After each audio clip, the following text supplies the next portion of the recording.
برادران ملت اسلامیہ، دعا ہمیشہ کرتے رہنا چاہیے۔ دعا سے انسان کی تقدیر بدل جاتی ہے، مگر ہم لوگ آج اس دعا سے پیچھے رہتے ہیں۔ اگر دعا کر رہا ہے انسان، دعا یہاں کر رہا، پتہ نہیں دھیان کہاں ہے، لیکن نہیں، دعا صدق کے دل سے کرنا چاہیے۔ اللہ تبارک و تعالیٰ خود ارشاد فرماتا ہے ادعونی استجب لکم، اے میرے بندے تم دعا مانگو ہم دعا قبول کریں گے۔ اور حضرات گرامی، دنیا کے انسان اگر آپ ایک بار مانگیں گے کوئی بات نہیں، دو بار مانگیں گے کوئی بات نہیں، تیسری بار اگر مانگیں گے تو اس کے چہرے کا جغرافیہ بدل جائے گا، چوتھی بار مانگیں گے تو آپ کو کچھ نہ کچھ کہہ دے گا، پانچویں بار مانگیں گے تو آپ کو بہت کچھ سننے کو مل سکتا ہے۔ یہ دنیا کا رواج اور دنیا کے انسانوں کا رواج ہے، مگر میرے رب کائنات پروردگار عالم کی ذات مقدسہ وہ ذات ہے کہ اس سے ہم جتنی بار مانگتے ہیں وہ ناراض نہیں ہوتا ہے، بلکہ وہ اور زیادہ خوش ہوتا ہے۔ جب کوئی بندہ دعا کرتا ہے، کہتا ہے اللہ میرے اس کام کے لیے تیرے سوا کوئی میرا آسرا نہیں ہے، تو میرا معبود ہے، میں تمہاری عبادت کرتا ہوں، میری دعا کو قبول کر لے، تو اللہ تبارک و تعالیٰ خوش ہو جاتا ہے، فرشتوں سے فرماتا ہے فرشتوں میرے اس بندے کو دیکھو، اس کو یقین ہے کہ اس کا معبود ہے، اس کا اللہ میں ہوں، اس نے کبھی مجھے دیکھا نہیں ہے مگر یہ مجھ پر ایمان رکھتا ہے اور اسی لیے مجھ سے مانگ رہا ہے۔ تو حضرات گرامی، جب بندہ دعا کرتا ہے تو اللہ تبارک و تعالیٰ خوش ہوتا ہے۔ دنیا کے انسان سے مانگیں گے تو وہ ناراض ہو جاتے ہیں، مگر رب کائنات سے اگر مانگتے ہیں تو وہ ناراض نہیں، بلکہ جتنا زیادہ مانگتے ہیں پروردگار عالم اتنی ہی زیادہ خوش ہوتا ہے۔ تو حضرات گرامی، اس لیے دعائیں رب کائنات پروردگار عالم کی بارگاہ میں مانگنی چاہیے۔ دعاؤں سے انسان کی تقدیر بدل جاتی ہے، اس لیے دعا ہمیشہ انسان کو کرتے رہنا چاہیے۔ دعائیں قبول ہونے کے بہت سارے شرائط ہیں، بہت ساری باتیں۔ حضرات گرامی، میرے آقا صلی اللہ تعالیٰ علیہ وسلم کی بارگاہ میں ایک بندہ حاضر ہوتا ہے اور کہتا ہے کہ حضور بہت غریب ہے، کوئی آسرا نہیں، کوئی چارہ نہیں ہے، بچے بھوکے ہو رہے ہیں اور ہم بہت غریب ہیں، ہمارے لیے کچھ راستہ نکال دیجیے۔ تو دیکھیے، دنیا میں بہت سارے دربار ہیں، آپ کے کسی دربار میں آپ کی التجا قبول ہو یا نہ ہو، مگر میرے مصطفیٰ جان رحمت صلی اللہ علیہ وسلم کا وہ دربار ہے اللہ اکبر کبیرہ، جس کے بارے میں شاعر نے کہا ہے کہ یہ دربار محمد ہے، یہ ملتا ہے بن مانگے، یہ دربار محمد ہے، یہاں ملتا ہے بن مانگے، یہاں سے ہاتھ خالی غیر بھی جایا نہیں کرتے، یعنی کہ اس در سے غیر بھی ہاتھ خالی آیا نہیں کرتے۔ میرے نبی کا دربار وہ دربار ہے، رسول پاک صلی اللہ تعالی علیہ وسلم کی مقدس بارگاہ وہ بارگاہ ہے کہ جہاں پر صبح 70,000 فرشتے اور شام کو 70,000 فرشتے حاضری دیا کرتے ہیں، اور ان کا کام کیا ہے، ان کی ڈیوٹی کیا ہے کہ وہ رسول پاک پر درود پڑھتے ہیں۔ کسی شاعر نے کہا ہے کہ صدائے درودوں کی آتی رہے گی، یہ سن کر کے دل شاد ہوتا رہے گا، صدائے درودوں کی آتی رہے گی، یہ سن کر کے دل شاد ہوتا رہے گا، صدائے درودوں کی آتی رہے گی، یہ سن کر کے دل شاد ہوتا رہے گا، ہوتا رہے گا۔ خدا اہل سنت کو رکھے سلامت، خدا اہل سنت کو رکھے سلامت۔ میرے آقا کا میلاد ہوتا رہے گا، خدا اہل سنت کو رکھے سلامت۔ میرے آقا کا میلاد ہوتا رہے گا۔ اس لیے میرے ملت کے مسلمان بھائیوں، ہمیشہ اپنے دل کو پاک رکھنا چاہیے، اپنی زبان کو پاک رہنا چاہیے۔ اٹھتے بیٹھتے چلتے پھرتے ہر مقام پر نبی کریم صلی اللہ تعالیٰ علیہ وسلم کی بارگاہ میں درود پاک پڑھتے رہنا چاہیے۔ نبی کا دیوانہ اس کو کہا جاتا ہے، نبی کا عاشق اس کو کہا جاتا ہے، نبی کا چاہنے والا اس کو کہا جاتا ہے، جس کے دل کے دھڑکن بھی یہ کہے کہ میں سو جاؤں یا مصطفیٰ کہتے کہتے، میں سو جاؤں یا مصطفیٰ کہتے کہتے، میں سو جاؤں یا مصطفیٰ کہتے کہتے، میں سو جاؤں یا مصطفیٰ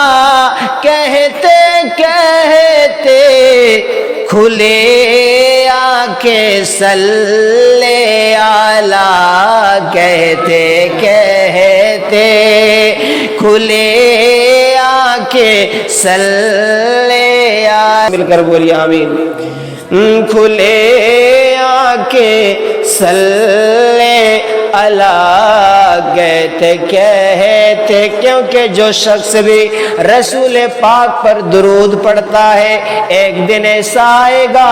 جس دن سبوں کو یہ دنیا چھوڑ کر کے جانا ہے، سبوں کو قبر کی دہلیز پہ سونا ہے۔ اس لیے ہمیں معلوم ہے، ہم آپ جانتے ہیں، جس کی کوئی گارنٹی نہیں ہے اس کو چائنا مال کہا جاتا ہے، جس کی کوئی گارنٹی نہیں ہے اسی کا نام زندگی ہے، اور جس کی فل گارنٹی ہے اس کا نام موت ہے۔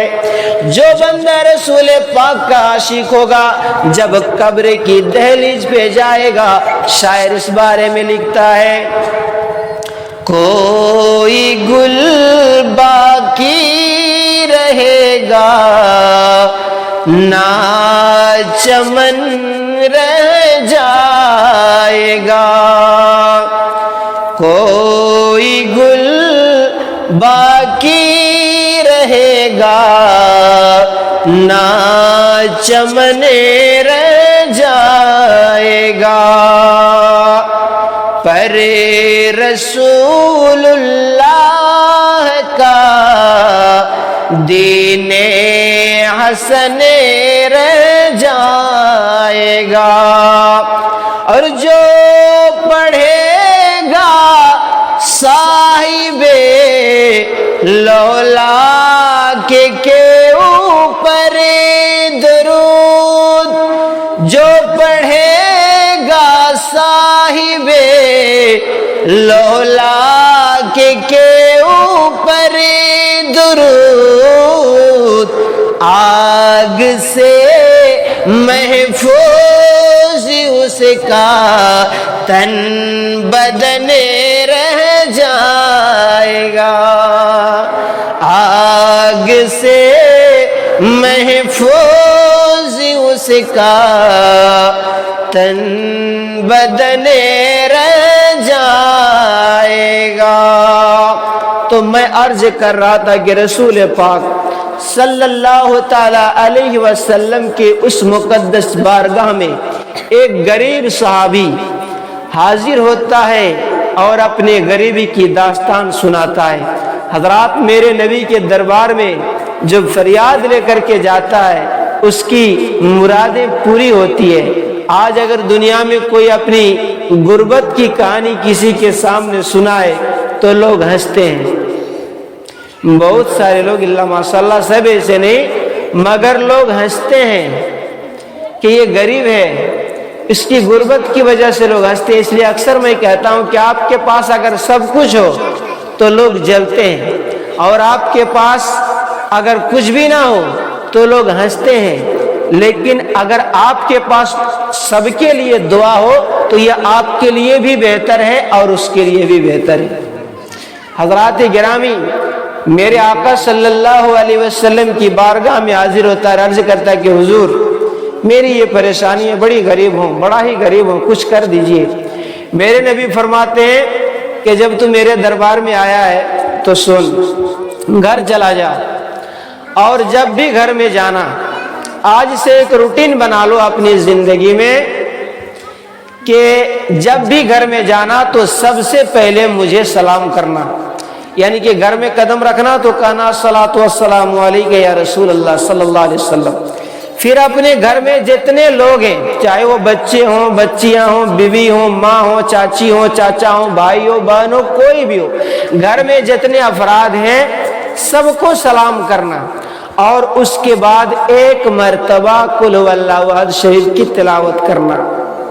حضرات گرامی، ہم آپ ہوتے تو کہتے کہ حضور ہم تو کچھ مانگنے کے لیے آئے تھے، آپ تو مجھے کو الٹا پھنسا رہے ہیں، مگر یہ صحابی رسول تھے، ان کا ایمان تھا کہ میرے نبی کی ہر بات پہ کوئی نہ کوئی حکمت ہے۔ برادران ملت اسلامیہ، یہ دیوانہ رسول نبی کا صحابی گھر جاتا ہے، گھر جانے کے بعد جو ہی گھر پہ قدم رکھا سب سے پہلے کا الصلاۃ والسلام علیک یا رسول اللہ، اس کے بعد گھر کے تمام لوگوں کو سلام کیا، ایک مرتبہ قل هو اللہ احد شریف پڑھا، ایک دن گزر گیا، 2 دن گزر گیا، 3 دن گزر گیا، دن گزرتے گئے، مکۃ المعظم پائی کا محتاج تھا، لوگوں نے دیکھا اچانک یہ آدمی غریب سے امیر ہو گیا ہے، غریب سے امیر ہو گیا ہے۔ حضرات گرامی، سارے لوگوں نے اس بندے سے پوچھا تھا کہ تمہیں اتنی دولتیں کہاں سے ملی، تمہیں اتنی ثروتیں کہاں سے ملی، تو تیرے بچے رات کو بھوکے سویا کرتے تھے، صبح بھوکے اٹھا کرتے تھے، مگر تیرے پاس اتنی بہاریں کہاں سے آ گئی؟ تو اس دیوانہ رسول نے جو جواب دیا ہے، جواب دیا تھا، آج ہمارے بھارت کے شعراء حضرات جس کی ترجمانی کرتا ہے اور کہتا ہے مجھے مصطفیٰ کے در سے بھلا کیا ملا نہیں ہے، مجھے مصطفیٰ کے در سے بھلا کیا ملا نہیں ہے، مجھے مصطفیٰ کے در سے